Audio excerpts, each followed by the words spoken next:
Ada. Sekarang nampak boleh?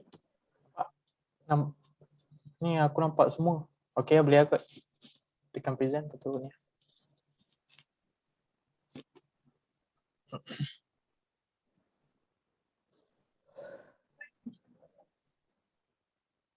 Ada.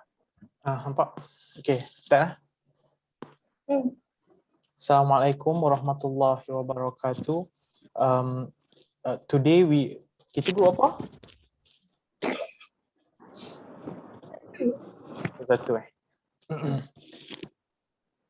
Assalamualaikum warahmatullahi wabarakatuh. Respectful lecturer, Madam Asna Lisa Arma. We are group number 1, consists of 3 members. Next slide, Farah. Umar Farouk bin Rohaizat, myself, Nur Farah binti Muhammad Sobri, and Nurul Hafiza binti Muhammad Rohaizat. Slide. Today we are presenting about the movie of WIT. Vivian Baring, a demanding and uncompromising professor of the 17th century. She is diagnosed with advanced stage 4 ovarian cancer. Being an academic, being a professor herself, she treats the news with a certain of factness, much like she would her own research. So the medical team that handled her, Dr. Kalekian and Dr. James Posner, who happens to be her ex-students, they solely like a research experiment with a live at all cost mentality.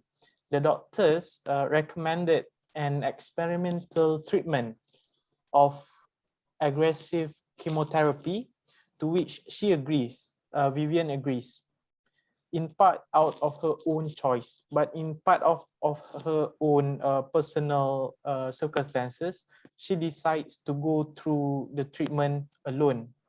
But as her treatment progresses, she had some more truly caring human interaction from people who see her as a person and not just as a lab rat or a research experiment. So while Vivian is in treatment with Dr. Kalekian and Dr. Jason, they made many errors while treating her. To add on, Dr. Kalekian and Dr. Jason communicate with Vivian in ways that make her feel overwhelmed and uncomfortable, and it violates ethical principles by ignoring her autonomy and not sharing critical information about her health with herself, and failing to address her spiritual needs, the patient's spiritual needs. Farah, sorry. So we are continuing with the relationship between law and ethics. Firstly, we need to understand the purpose of law and ethics in order to determine what is the relationship between law and ethics.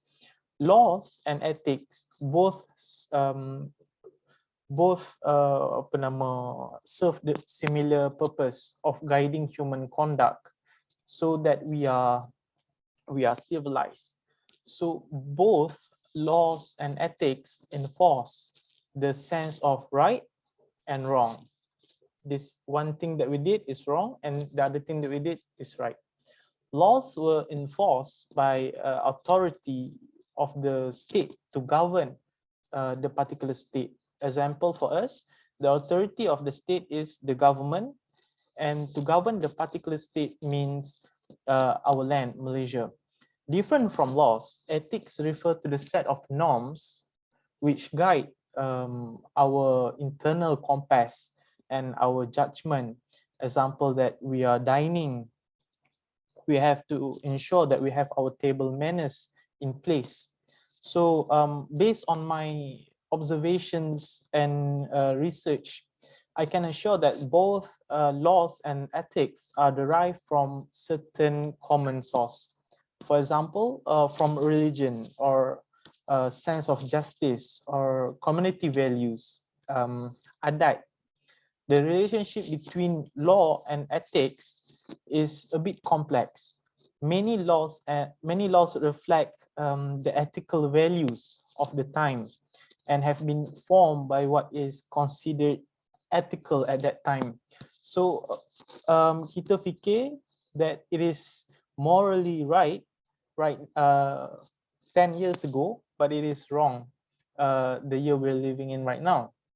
Law have shaped ethics at the same time. They have been used to fight back against regressive belief. Some actions are ethical but illegal, and some actions are legal but unethical. For example, lying to our parents is very unethical, but not necessarily illegal or punishable by imprisonment or fine. Furthermore, to explain the relationship between law and ethics, both are guidelines for humankind. It's a guideline for civilization. We learn ethics from the time of birth. Lepas lahir, we already learn ethics. We learn on how to talk to the elderly, perhaps. We learn on how to talk to our parents. Table manners, manners with our teachers in school, in kindergarten. So those were all guidelines for humankind in order to have a good etiquette. From there, we also understand that law also a guideline for us to follow. Laws are there to shape the state, the nations, the politics, and even the economy of the nations. Slide seterusnya.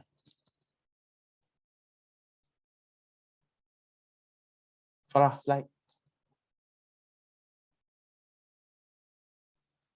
So, yeah, the conflict between law and ethics, legal work and ethical behavior are frequently intertwined in ways that are difficult to separate. However, it is critical to distinguish between a legal decision and an ethical decision, as the two may appear to be conflicted. Ada perbezaan.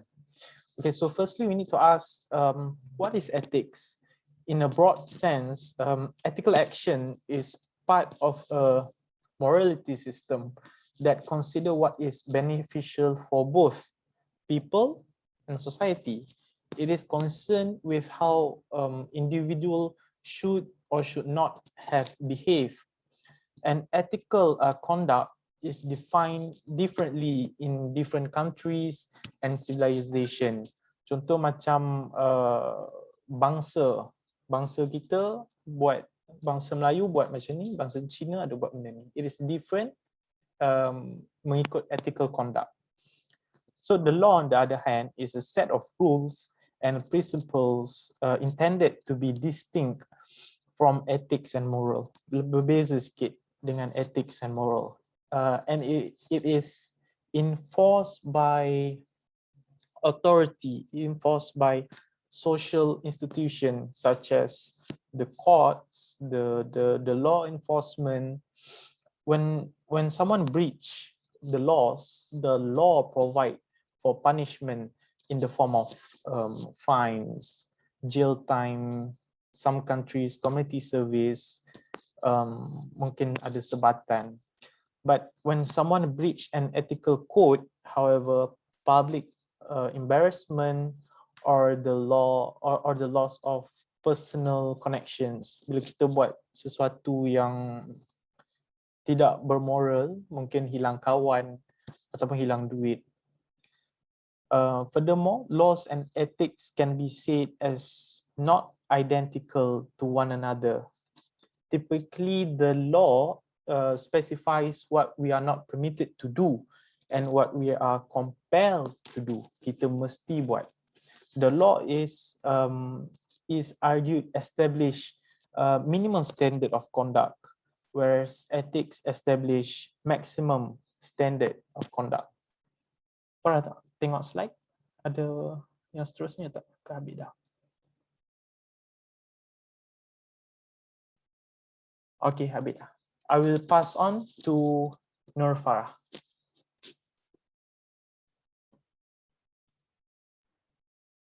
Right now is my part is about the principle of patient autonomy. Means that the patient have the right to refuse or choose their treatment. Autonomy can be defined as the ability of the person to make his or her own decision without their healthcare provider trying to influence their decision. For example, ventilator machine. So what can we relate with story in the principle of patient autonomy? Where Vivian is deprived of a right to autonomy. For instance, during their consultation, Dr. Kalekian coldly speaks through his diagnosis, then outline his course of treatment without Vivian's thoughts or concern taken into consideration. Actually, Vivian have her own right to choose whether he want to get the treatment or not. But the sad is, Dr. Kalekian already fixed her treatment that she cannot do anything anymore.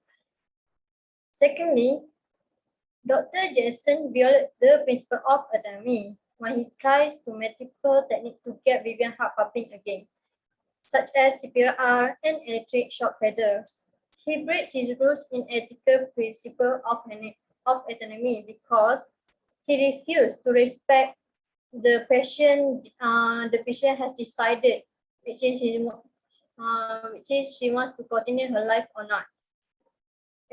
Before the situation getting worse, Vivian actually already told Susie, which is the nurse, that she does not want to get any help from the machine, for the ventilator machine, when she cannot breathe anymore. So that Dr. Jason already break his rules in the ethical principle of autonomy. So the cases that can relate with principle of autonomy, Miss B, and NHS Hospital Trust. The fact that a challenge by Miss B, who had become paralyzed from the neck down after a spinal hemorrhage, to the hospital caring for her after the doctor refused her request to be taken off the ventilator that was keeping her alive. Despite the existence of the living will, Miss V doctor denied her request to be removed from the ventilation, claiming the living will was too vague. After which she made a formal request to her solicitor, and acting the formal request, the hospital organized two independent psychiatric assessment of Mrs. V.